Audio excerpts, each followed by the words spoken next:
একটা সম্পর্ক একদম শিশুর মতো।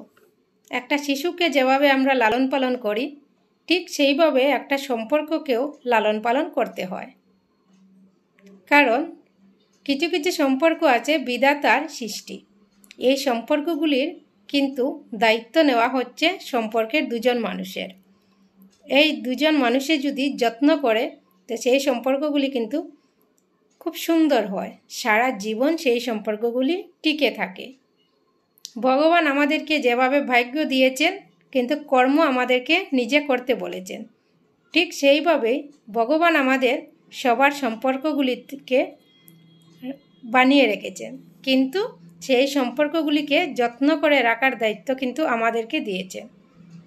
আর যারা সম্পর্কগুলিকে যত্ন করে না, সম্পর্কর কদর বুঝে না, সেই সম্পর্কগুলিও বিচ্ছিন্ন হয়ে যায়। এখানে ভগবানেরও কোনো দোষ নেই, আর মানুষেরও কোনো দোষ নেই। যারা সম্পর্কে আছে সেই দুজন মানুষের কিন্তু দোষ হয়ে থাকে, কারণ তারা সেই সম্পর্কগুলিকে আঁকলে রাখতে পারছে না।